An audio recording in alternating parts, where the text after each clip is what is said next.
Start करने जा रहे हैं व्यष्टि अर्थशास्त्र का चैप्टर 3 जिसका नाम है उत्पादन और लागत यानी प्रोडक्शन एंड कॉस्ट। इस चैप्टर का आज हम लोग क्या करेंगे, थ्योरी एक्सप्लेनेशन करेंगे। उसके बाद इस चैप्टर का जो भी सब्जेक्टिव क्वेश्चन और ऑब्जेक्टिव क्वेश्चन बनेंगे वो सारे क्वेश्चन को हम लोग कवर करेंगे। ठीक है, काफी इंटरेस्टिंग चैप्टर है उत्पादन और लागत, क्योंकि इस चैप्टर के अंतर्गत हम लोग ये जानते हैं कि कोई भी फॉर्म या कोई भी फैक्ट्री कोई भी चीज का प्रोडक्शन करती है या फिर कोई भी सामान या फिर कोई भी चीज बनाती है तो उनको कितना लागत लगता है, कितना रुपया खर्च होता है। ठीक है, काफी इंटरेस्टिंग चैप्टर है और जितने सारे पॉइंट दिए गए हैं चैप्टर के अंतर्गत, जितने सारे थ्योरी दिए गए हैं वो सारे पॉइंटों को, सारे थ्योरी को हम लोग कवर करेंगे। कोई भी पॉइंट आपका नहीं छूटेगा। ठीक है, सिर्फ आपको ध्यान से समझना है और ध्यान से याद रखने का भी प्रयास करना है। आप कॉपी कलम लेकर के बैठेंगे, नोट बनाएंगे, नहीं तो फिर वीडियो देखने का आपको कोई फायदा नहीं रहेगा। कुछ समय के बाद आप जहां थे वहीं पहुंच जाएंगे, मतलब जो आपका ज्ञान था वही लेवल तक आपका पहुंच जाएगा। ठीक है, तो चलिए स्टार्ट करते हैं। तो सबसे पहले हम लोगों को क्या समझना है, उत्पादन, क्योंकि चैप्टर का नाम है उत्पादन और लागत। तो उत्पादन को समझ जाते हैं। उत्पादन क्या होता है, प्रोडक्शन जिसको बोलते हैं।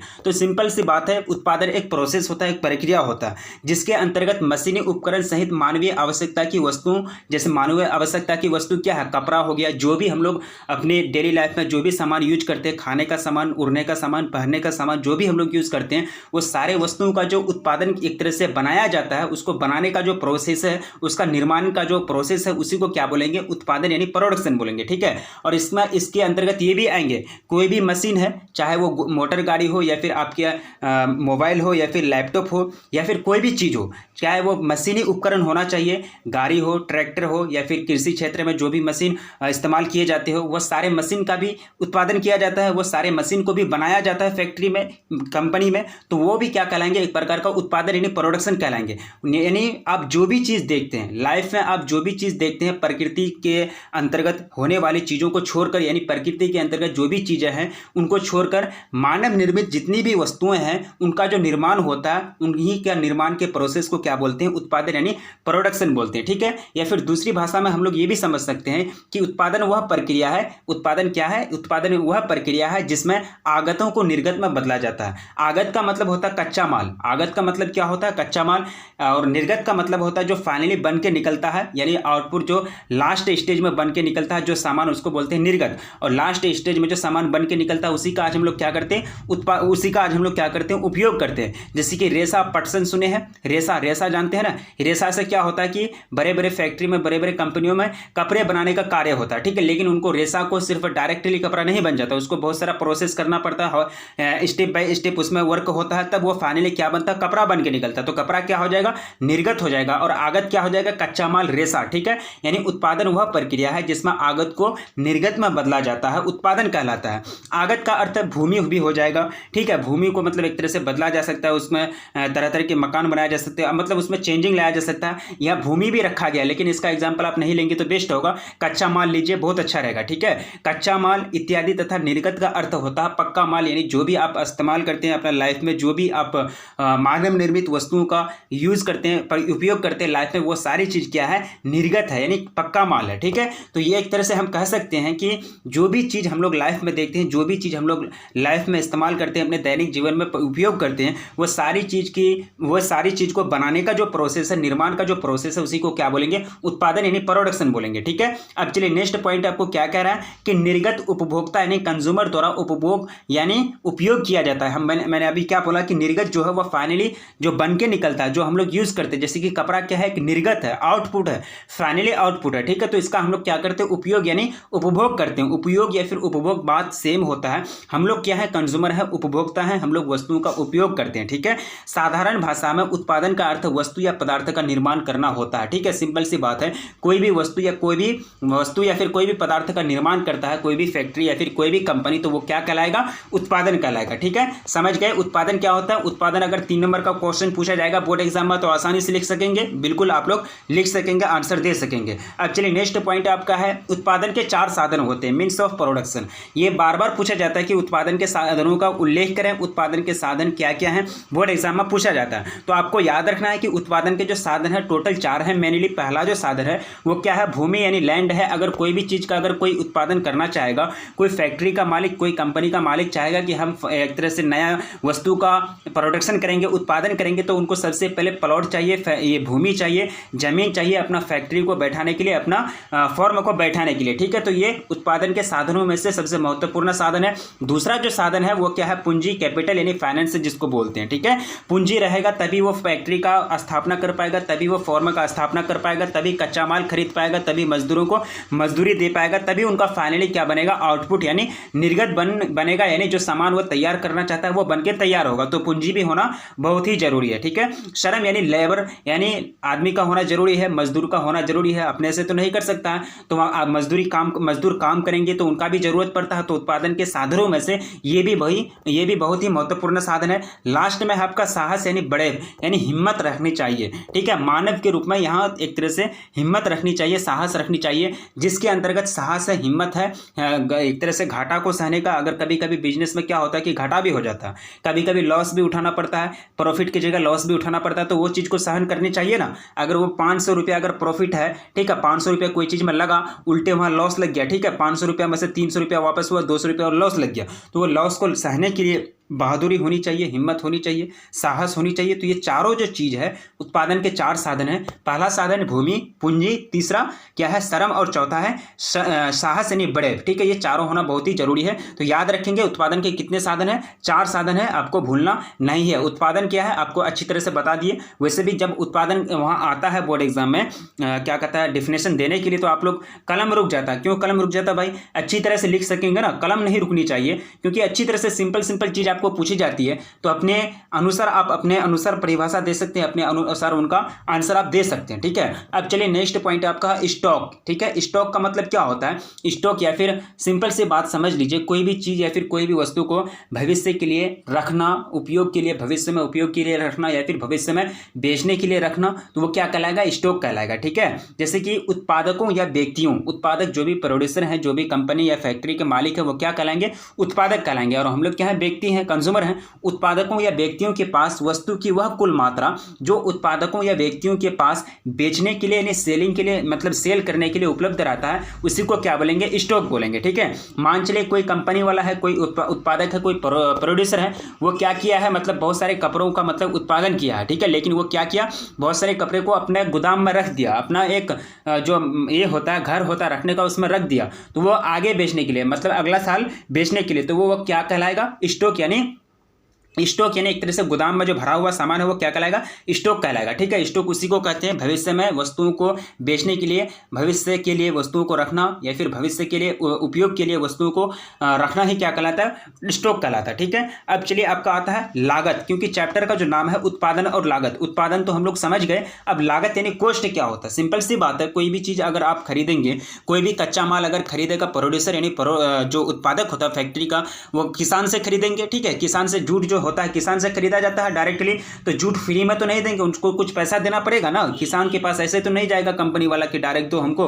फ्री में दे दो, तो ऐसा नहीं होता। तो उनको पैसा जो भी पैसा देना पड़ता है उसी को क्या बोलेंगे, लागत यानी कॉस्ट बोलेंगे, ठीक है। चलिए समझते हैं उत्पादनकर्ता कौन, उत्पादनकर्ता यानी प्रोड्यूसर, जो भी उत्पादन करता है, उत्पादन करने वाले यानी फॉर्म के मालिक या फिर कंपनी के मालिक जो है वह क्या है, उत्पादन करता है। अर्थात फैक्ट्री या फॉर्म के मालिक को कच्चे माल के बदले जो कुछ चुकाना पड़ता है उसे क्या कहते हैं, लागत कहते हैं, ठीक है। यानी कच्चा माल जिससे भी खरीदा जाता है उसको कुछ ना कुछ तो देना पड़ेगा ना, पैसा देना पड़ता है, मुद्रा करेंसी के रूप में, डॉलर के रूप में जो भी उसको देना पड़ता है, तो उसी को क्या बोलते हैं, लागत यानी कॉस्ट बोलते हैं, ठीक है। या किसी भी निर्गत वस्तु का मैंने अभी आपको बताया कि निर्गत वस्तु यानी उपभोग की वस्तु को बनाने में जो खर्च होता है, हम लोग क्या करते हैं, निर्गत वस्तु का इस्तेमाल करते हैं, उपभोग की वस्तु का इस्तेमाल करते हैं, यानी एक तरह से हम लोग क्या है, कंज्यूमर है, ठीक है। फाइनली जो हम लोग इस्तेमाल करते हैं, जो भी डेली लाइफ में, दैनिक जीवन में जो भी इस वस्तु का इस्तेमाल करते हैं वो उपभोग की वस्तु कहलाता है, निर्गत की वस्तु कहलाता है, ठीक है। उपभोग की वस्तु या फिर निर्गत वस्तु बात सेम है, ठीक है। सिर्फ 2-4 वर्ड है ऐसे इकोनॉमिक्स में, अर्थव्यवस्था में, अर्थशास्त्र में, जिनका मीनिंग सेम होता है, लेकिन पोजीशन चेंज होने से उसका इस्तेमाल जो होता है, एक तरह से पर्यायवाची शब्द हम समझते हैं ना, पर्यायवाची शब्द से ही समझ जाइए इसको, ठीक है। या किसी भी निर्गत को बनाने में जो भी खर्च होता है उसको क्या बोलेंगे, लागत यानी कॉस्ट बोलेंगे, ठीक है। अब चलिए नेक्स्ट पॉइंट आपका क्या है, आगम, ठीक है। फॉर्म या उद्योग फैक्ट्री उत्पादित वस्तुओं को अर्थात निर्गत को, ठीक है, निर्गत यानी निर्गत क्या है? ये निर्गत उपभोग की वस्तु हम लोग जो इस्तेमाल करते हैं, निर्गत को बाजार में बेचते हैं तथा उससे धन की अथवा मुद्रा की प्राप्ति होती है, जिसे क्या बोलते हैं? आगम बोलते हैं। देखिए आगम को इंग्लिश में रेवेन्यू बोला जाता है। क्या बोला जाता है? रेवेन्यू। ठीक है, यानी रेवेन्यू कितना आया। देखिए उत्पादक जो होता है वो वस्तु का उत्पादन क्यों करता है? बाजार में बेचने के लिए, मार्केट में बेचने के लिए। ठीक है, तो उसको बेच करके कस्टमर से जो भी पैसा प्राप्त होता है, जो भी मुद्रा की प्राप्ति होती है, उसी को क्या बोलते हैं? आगम बोलते हैं। इंग्लिश में इसको क्या बोलते हैं? रेवेन्यू बोलते हैं। ठीक है, आप मार्केट जाते हो, ठीक है, आप मार्केट जाते हैं, हम भी मार्केट जाते हैं, हम भी सामान खरीद के लाते हैं, आप भी सामान खरीद के लाते हैं, तो कस्टमर, हम लोग एक कस्टमर के रूप में जाते हैं। ठीक है, तो वहाँ क्या देते हैं? वह पैसा देते हैं दुकानदार को, तो वो जो पैसा है वो क्या कहलाएगा? एक प्रकार का रेवेन्यू यानी आगम कहलाएगा। ठीक है, अब चलिए नेक्स्ट पॉइंट आपका है फॉर्म का लाभ। ठीक है, फॉर्म का लाभ कैसे निकालेंगे? फॉर्म आगम तथा लागत के मध्य अंतर को फॉर्म का लाभ कहते हैं। ठीक है, आगम क्या है? मतलब जो मतलब उनको पैसा मिला, मार्केट में सामान को बेच करके जो पैसा मिला वो आगम है, और लागत यानी जो सामान को बनाने में जो पैसा खर्च हुआ था वो लागत है। तो फायदा कैसे निकालेंगे? ठीक है, अगर कोई सामान बनाया, कोई फैक्ट्री, कोई फॉर्म अगर कोई सामान बनाया, उसको 100 रुपया में बेचा, ठीक है, तो ये उसका क्या कहलाएगा?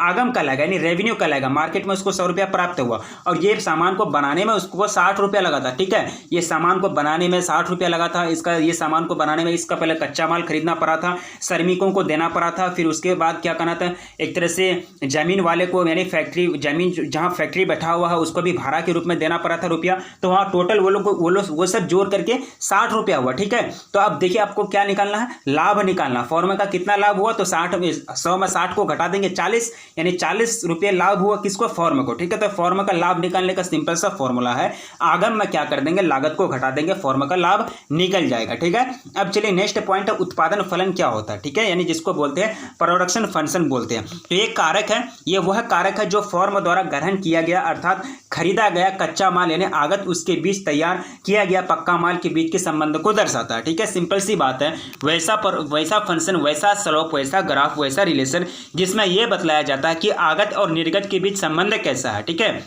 यानी कच्चा माल और पक्का माल जो निकलता है बन करके, ये दोनों के बीच संबंध है। मतलब कच्चा माल बढ़ेगा तो निर्गत भी बढ़ेगा, यानी कच्चा माल का ज़्यादा इस्तेमाल होगा फैक्ट्री में तो निर्गत यानी सामान भी ज़्यादा बनेंगे। कच्चा माल घटेगा तो पक्का माल भी घटेगा, यानी निर्गत जो बन के निकलेगा, जो आउटपुट निकलेगा वो भी घटेगा। या कहने का मतलब क्या हुआ कि एक के घटने से दूसरा भी घट जाती है, या फिर पहला के घटने से दूसरा घट जाती है, पहला के बढ़ने से दूसरा बढ़ जाती है। ठीक है, तो ये रिलेशन है ना, यानी एक तरह से ये रिलेशन है उत्पादन फलन। तो इसी को क्या बोलते हैं? उत्पादन फलन। यानी एक तरह से बोल सकते हैं कि आउटपुट यानी टोटल फाइनली आउटपुट और इनपुट, आउटपुट और इनपुट के बीच के जो रिलेशन है उसी को जो दर्शाने वाले जो फलन होते हैं, जो स्लोप होते हैं, फंक्शन जो होते हैं, उसी को क्या बोलते हैं? उसी को क्या बोलेंगे? उत्पादन फलन बोलेंगे। ठीक है, चलिए नेक्स्ट पॉइंट है, या फिर हम लोग इससे भी समझ सकते हैं कि उत्पादन फलन फॉर्म द्वारा उपयोग में लाए गए आगतों और फॉर्म द्वारा उत्पादित निर्गतों के बीच का संबंध है। ठीक है, अब चलिए एक रिलेशन के रूप में हम लोग देखते हैं रिलेशन कैसा है कि Q, यानी Q जो है माना कि भूमि का क्षेत्रफल है,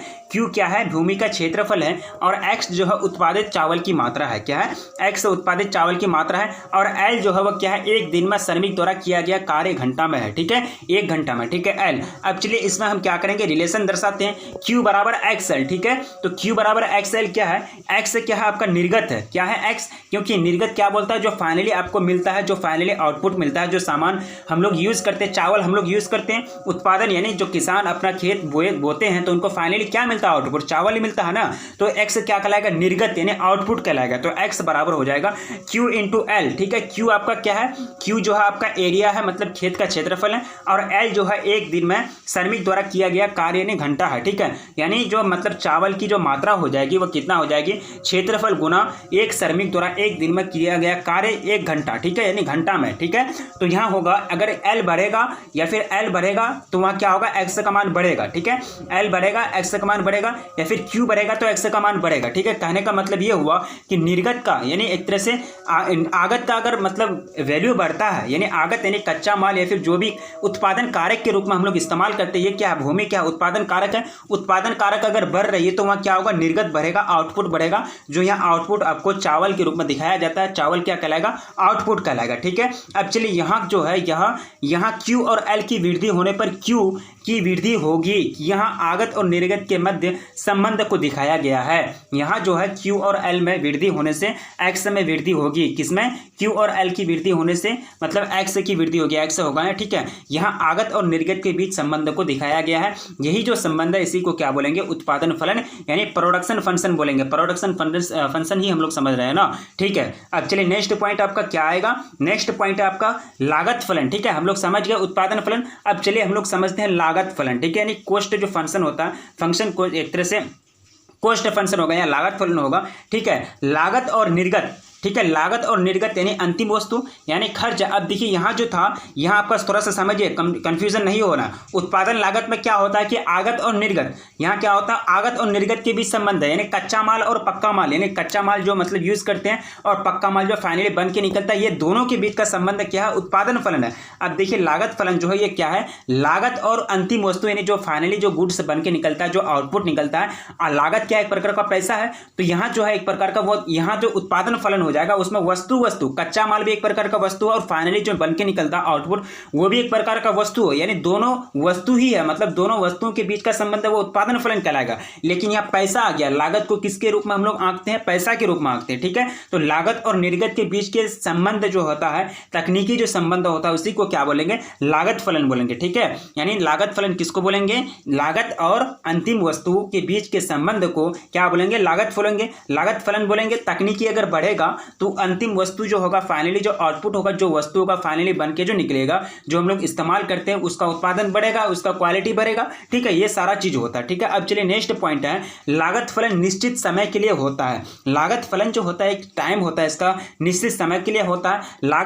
लागत दो प्रकार की होती है। लागत फलन हम समझ गए, लागत दो प्रकार की होती है, अल्पकालीन लागत और दीर्घकालीन लागत, ठीक है। तो अल्पकालीन लागत जो होता है दो प्रकार का होता है। अल्पकालीन लागत भी दो प्रकार का होता है। पहला जो है कुल स्थिर लागत, दूसरा है कुल परिवर्ती लागत। कुल स्थिर लागत किसको बोलेंगे? इसे पूरक लागत भी कहते हैं। कुल स्थिर लागत को क्या बोलेंगे? पूरक लागत भी कहते हैं, जो हमेशा स्थिर रहता है। इसका संबंध उत्पादन की मात्रा से नहीं है, कितने मात्रा में कितने क्वांटिटी में उत्पादन किया जाता है उसका कोई रिलेशन नहीं होता। कुल स्थिर लागत का उससे कोई रिलेशन नहीं होता। ये लागत उत्पादन के शून्य स्तर पर भी बना होता है, यानी उसमें भी आपको लगेगा। कुल परिवर्ती लागत, इसमें दीर्घकाल में बदलाव लाया जा सकता है, ठीक है। समझ गए क्या होता है उत्पादन फलन और लागत फलन? उत्पादन फलन वस्तु के बीच का संबंध और लागत फलन वस्तु यानी फाइनल जो गुड्स बन के निकलता है, और लागत यानी पैसा और एक तरह से मुद्रा जो भी बोल सकते हैं, करेंसी और फाइनल गुड्स जो है आउटपुट है, उसके बीच का संबंध को कॉस्ट फंक्शन यानी क्या बोलेंगे? लागत फलन बोलेंगे, ठीक है। अब चलिए नेक्स्ट पॉइंट आपका आता है, उत्पादन दो प्रकार के होते हैं। उत्पादन जो होता है प्रोडक्शन, वो टोटल कितना प्रकार का होता है? दो प्रकार का होता है। तो चलिए दो प्रकार का हम लोग समझते हैं। पहला जो प्रकार है अल्पकालीन उत्पादन फलन अथवा अल्पकालीन उत्पादन फलन, ठीक है। आपातकालीन उत्पादन फलन, यहाँ आपको बताना है एक तरह से उत्पादन फलन के बारे में हम लोग पढ़ेंगे, ठीक है। उत्पादन फलन के बारे में पढ़ेंगे, वह बीच में हम लोग लागत फलन पढ़ लिए थे। उत्पादन फलन हम लोग जानते हैं वस्तु के बीच का संबंध है। तो अल्पकालीन उत्पादन फलन अथवा आपातकालीन उत्पादन फलन, मतलब दो नाम हो गया। कम समय में अर्थात अल्पकाल में शॉर्ट टाइम में कम से कम एक कारक जैसे कि श्रम या पूंजी हो गया में बदलाव नहीं लाया जा सकता, ठीक है। कम समय में कोई भी कारक हो, उत्पादन के कोई भी कारक है, श्रम है या पूंजी है, उसमें ज़्यादा बदलाव नहीं लाया जा सकता है और यह स्थिर रहता है। उत्पादन में बदलाव लाने के लिए फर्म केवल दूसरे कारक में ही परिवर्तन ला सकता है, जिसे अल्पकाल उत्पादन फलन कहते हैं। क्या बोलते हैं उसको? अल्पकाल या फिर आपातकालीन उत्पादन फलन बोलते हैं। दीर्घकालीन उत्पादन फलन क्या होता है कि लंबे समय में अर्थात दीर्घकाल में उत्पादन के सभी कारक में बदलाव लाया जा सकता है। अगर लॉन्ग टाइम मिलेगा तो श्रम में भी बदलाव लाया जा सकता है, सही बात है। क्षेत्रफल भी बढ़ा सकते हैं हम लोग, जमीन का क्षेत्रफल जो भी मतलब फैक्ट्री वगैरह चलता है उसका भी क्षेत्रफल को बढ़ा सकते हैं, निर्गत को भी बढ़ा सकते हैं, इनपुट और आउटपुट को भी बढ़ा सकते हैं। मतलब अगर लॉन्ग टाइम मिलेगा, ज़्यादा समय मिलेगा, दीर्घकाल में क्या होगा? उत्पादन के जो भी कारक होंगे उसमें बदलाव लाया जा सकता है। जैसे फॉर्म के लिए भूमि का बदलाव अर्थात एक जगह से दूसरी जगह जाना। दीर्घकाल में उत्पादन के सभी कारक में परिवर्तन लाया जा सकता है, इसमें कोई स्थिर नहीं रहता है। इसे दीर्घकाल उत्पादन फलन के नाम से भी जाना जाता है, ठीक है। अब चलिए नेक्स्ट पॉइंट आपका आता है कुल उत्पाद यानी टोटल प्रोडक्ट क्या होता है? टोटल प्रोडक्ट का सिंपल सी बात है, कुल उत्पाद यानी किसी निश्चित समय में किसी निश्चित फॉर्म द्वारा बनाया गया सामान का कुल योग को उस फॉर्म का कुल उत्पाद कहते हैं, ठीक है। कुल उत्पाद क्या हुआ? यानी टोटल प्रोडक्ट कितना बनाया, टोटल सामान कितना बनाया, सभी सामान को जोड़ दीजिए, वही क्या कहलाएगा? टोटल प्रोडक्ट यानी टोटल कुल उत्पाद कहलाएगा। जाएगा, यानी एक निश्चित समय एक वर्ष आप मान लीजिए, एक निश्चित यानी एक वर्ष में यानी एक निश्चित समय आपको लेने के लिए कह रहा है, किसी निश्चित समय में एक फिक्स टाइम में, एक वर्ष से एक महीना, एक दिन, एक सप्ताह, जो भी आप लीजिए फिक्स टाइम लीजिए, ठीक है। तो निश्चित समय में कोई भी फर्म हो, कोई भी फैक्ट्री हो, उसके द्वारा जो भी सामान टोटल सामान तैयार की जाती है, कुल सामान जो बनाए जाते हैं उसी को क्या बोलेंगे, कुल उत्पाद यानी टोटल प्रोडक्ट बोलेंगे, ठीक है। कुल उत्पाद यानी टोटल प्रोडक्ट, जिसको शॉर्ट में क्या बोलते हैं, टीपी बोलते हैं, ठीक है। टोटल प्रोडक्ट को श्रम यानी लेबर को घटाने पर घटाया जा सकता है तथा श्रम को बढ़ाने पर बढ़ाया जा सकता है, यानी लेबर यानी जो मजदूर लोग काम करते हैं, तो कुल उत्पाद को उसको अगर मजदूर लोग काम करना छोड़ देंगे तो वहाँ कौन काम करेगा, तो वहाँ एक तरह से उत्पादन घट जाएगा, कम वस्तु बनेंगे, कम वस्तु तैयार होगा। तो वहाँ यही बात कही जा रही है कि टीपी को मतलब श्रम पर घटाने से टीपी को घटाया जा सकता है, श्रम को बढ़ाने से टीपी को बढ़ाया जा सकता है, ठीक है। कुल उत्पाद यानी टीपी को कुल प्रतिफल यानी टोटल रिटर्न या फिर परिवर्ती आगतों का कुल भौतिक उत्पाद यानी टोटल फिजिकल प्रोडक्ट भी कहते हैं। अब देखिए कुल उत्पाद जो है, कुल उत्पाद को दो नाम आ गया यहाँ, कुल प्रतिफल यानी टोटल रिटर्न, यानी टोटल रिटर्न आपको कितना मिलता है, फल प्रतिफल यानी जो आपको प्रतिफल मिलता है, जो नतीजा मिलता है, वहाँ क्या मतलब एक तरह से कच्चा माल एंट्री किया जाता है ना फैक्ट्री में, तो उसका क्या नतीजा मिला, यानी टोटल क्या नतीजा मिला, ठीक है। तो उसी को क्या बोलेंगे, कुल उत्पाद या फिर कुल प्रतिफल या फिर परिवर्ती आगतों का कुल भौतिक उत्पाद भी बोले जा सकते हैं उसको, ठीक है। नाम दो और नाम यहाँ जुड़ गया। अब चलिए औसत उत्पाद यानी एवरेज प्रोडक्ट क्या होता है, सिंपल सी बात है,